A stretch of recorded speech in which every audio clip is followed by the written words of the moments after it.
Hi everyone. So we're going to make a start to this session after lunch. So our first speaker today is Anand. He's the co-founder of Rora Data, and it's what they do is they develop an end-to-end pipeline for deploying machine learning models. Okay, so over to Anand. Thank you.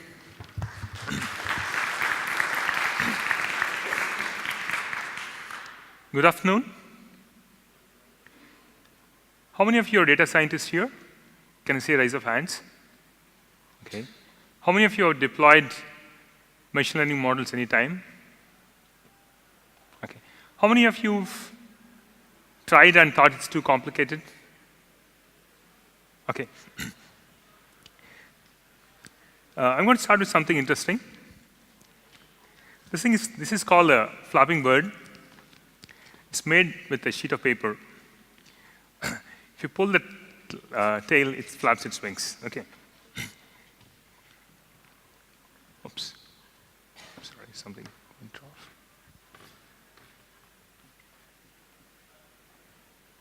Something. The projector went off.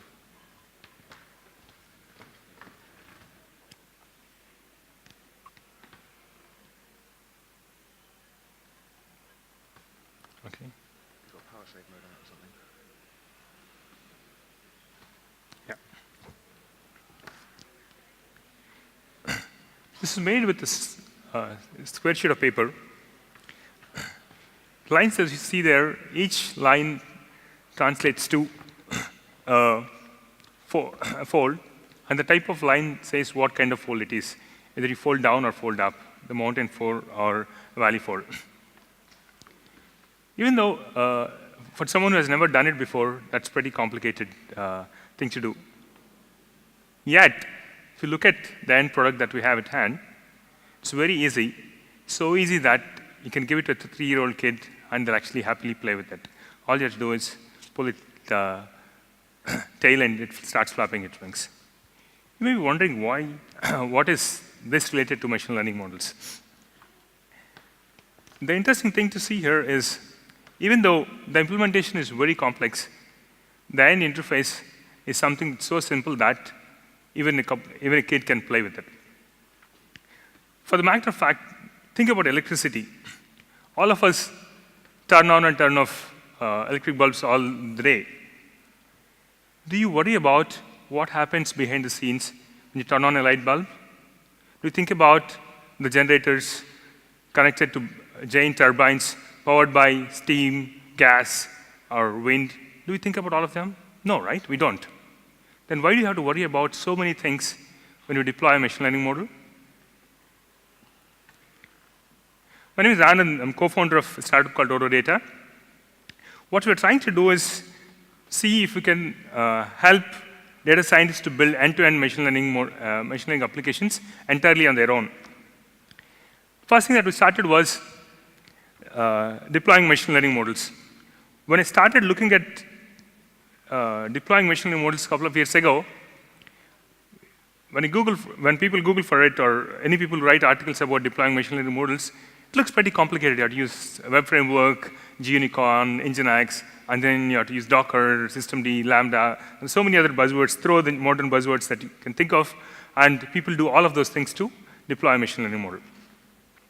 I thought, it shouldn't have to be that complex. I mean, do you have to really know all these technologies just to deploy a machine learning model as an API? There must be a better way. So I started working on that.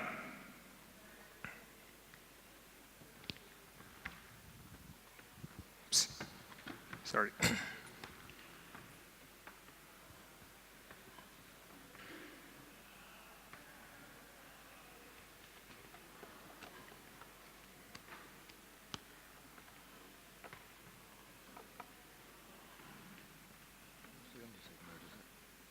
I guess so.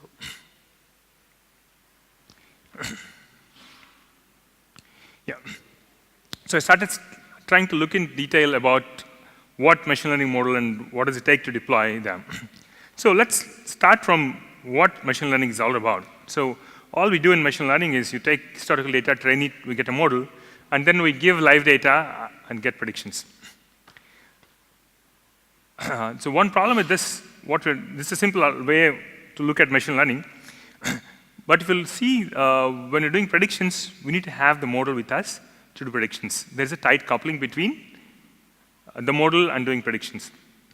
Let's say if we want to build a better version of the model, then the person who is using the predictions might also have to change the way he works. A better way would be to deploy it as a service. So what we do is expose the model as an API so that end users can access the API, not the model directly. What's the advantage of this? For example, we started with a model in Keras, and we wanted to change that to some other library, let's say PyTorch. As long as we keep the API same, the implementation can change. You can use completely different model, and the end user wouldn't even know that the model has changed. So that gives a clear separation between implementation of the model and the use of the model.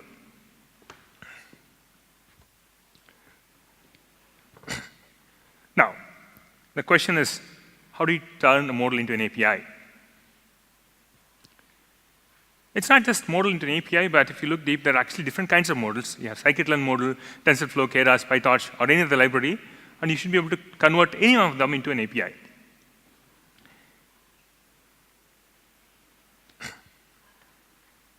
Oops, sorry, something is really.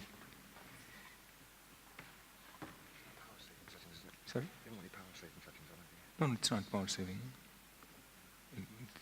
No, it's not. Because the power on it won't, guess it's, okay. Yeah, so one thing we could do is write a Python function that takes whatever model you have, and that decides how to use the model. So you don't have to worry about the models the different kinds of models that you can have. So for every model that you build, you write a predict function and then turn that into an API.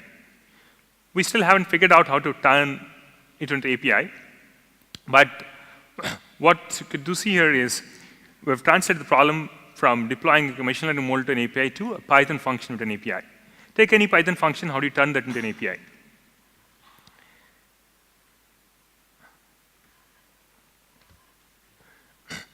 So we tried to see if there is any solution that we can use, and we couldn't find anything out there. So we built a library called Firefly to turn any Python function into an API. It's really very simple. All it does is you write your Python function, let's say you wrote a square function. You just need to make sure that the return type is JSON friendly. That means you can return anything that can be converted to JSON automatically. Oops, I'm sorry, something wrong with this. Guess maybe this. No, it's okay. Thanks. Yeah. So you write the Python function, and you just have to say Firefly module name.function name. That gives you an API. There's nothing so magical about this. All it does is it looks at the function, imports the module, looks at the function signature, and constructs an API automatically on the fly. Not only constructing an API, it also provides a client library that you can use. So you can import Firefly, create a client giving the URL, and call the same function that you have defined in your module, and provide the arguments that gives a value back. It looks so simple, but it takes away the whole pain of thinking about writing an API, documenting it, etc. It automatically gives you the client library so that you don't even have to worry about how to use it. You use it as if you're using it locally. Behind the scenes, it's a RESTful API. You can even use with curl or any other Python library or any other language to call it. What are ML models? It's the same thing, really, right? So you just have to write a predict function. Let's say you have a model to recognize images, recognize objects in an image. You load the model from whatever the serialization library that you're using. So here we're loading the model using joblib. And then there's a predict function that takes an image and predicts what's inside the image. To turn this into image, all you have to do is Firefly image recognition.predict. That gives you an API. So all you need to do is once you deploy, you create a client and call predict, pass in URL, you get what you need. Well, so far so good. We can turn any Python function into an API, but we don't yet have a way to deploy it on our server, right? So it's just running on my local laptop.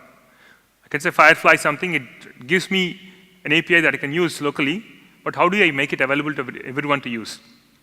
So all we really want is a higher level abstraction. What it should do is it takes a function, when say deploy, that gives me a URL that I can use. So this is what we need to build. So what we did is, we built a platform for deploying machine learning, deploying this. The way it works is, you specify a small config file that says what's the project name, what's the runtime. Runtime is basically the predefined software configuration. Python 3 Keras is Python 3 with Keras and other libraries installed. So we have a system where we manage different runtimes, and then every 3 months we make a new release. So the end user doesn't really have to worry about what all needs to go in. And then they can pin one version of the library. And then the user has to specify what services that you want to run.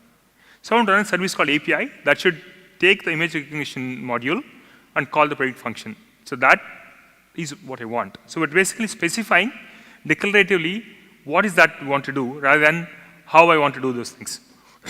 So given these things, the platform will deploy. So all you have to do is run Roro deploy. So that's a tool that comes with the platform. Once you deploy, that starts a service and gives you an endpoint that you can use. Now, if you see, all the user has to do is write the Python function, specify what function to be served as an API, and deploy, and he gets URL endpoint that he can use. Behind the scenes, it does a lot of other things. It builds a Docker image, starts specified services, configures URL endpoints, configures HTTPS, and all that.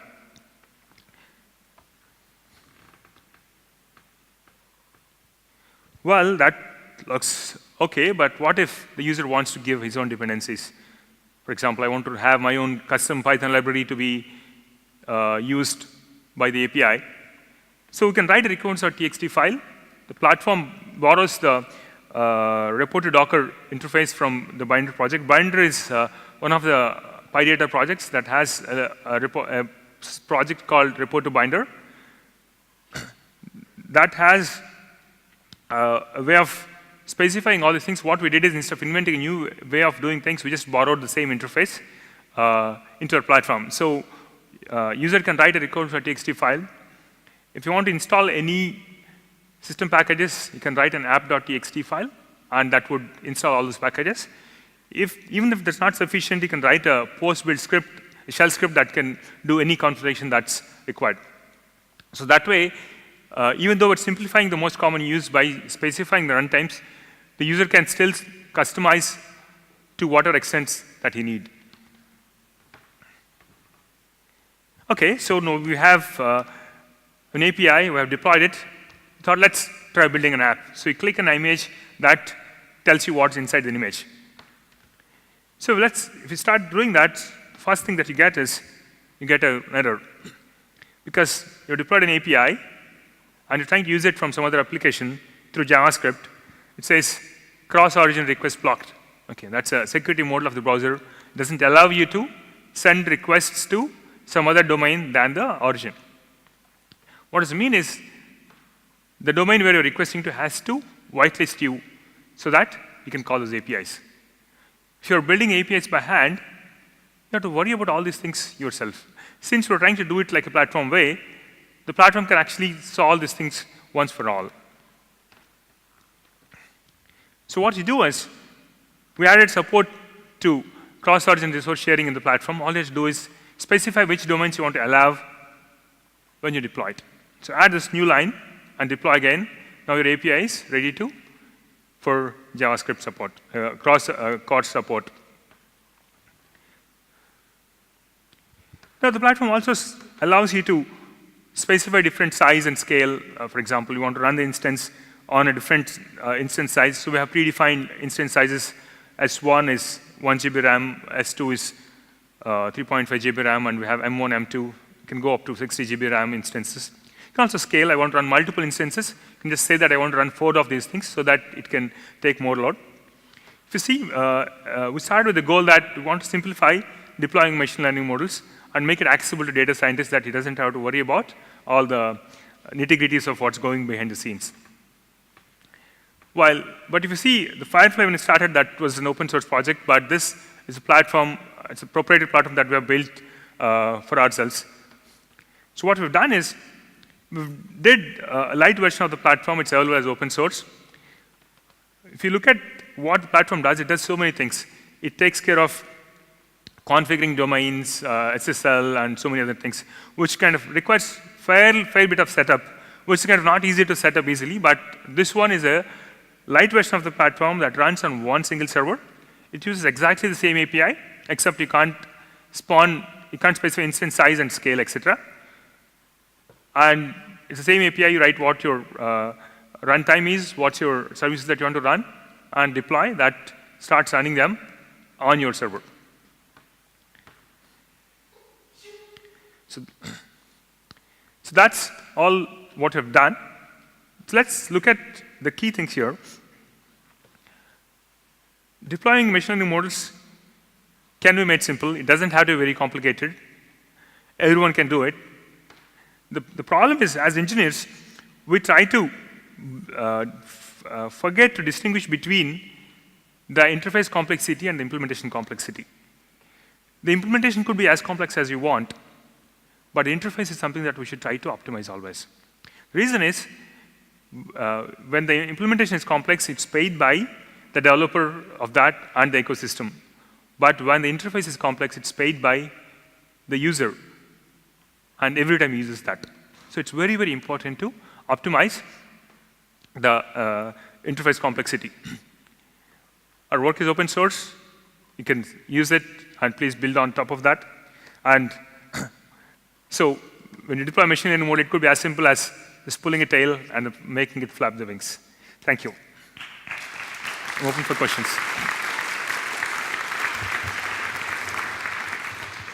Thanks very much, Anand. Okay, do we have any questions?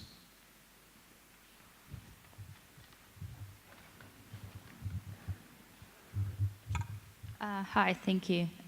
So how do I use, let's say, my AWS to deploy with Roro? Okay, so there are the 3 things here. One is Firefly, which is a library that to turn any Python function into an API. And we have our proprietary Roro data platform. The third thing is Roro Lite. There are 3 things, okay? So if you want to try it locally, you can just use Firefly and give function name, module name.function name. You can get it running locally on your machine. But Roro Lite, if you want to run it on your own server, you can use Roro Lite.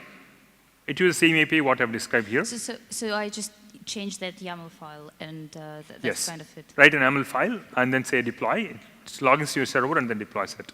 Okay. So you can check out, so the docs are available. You can check it out, so the docs are available. But if you want to try it out on the platform, you can log into our website, rorodata.com, and create a project and start deploying code right from there. Okay, thank you. Any more questions?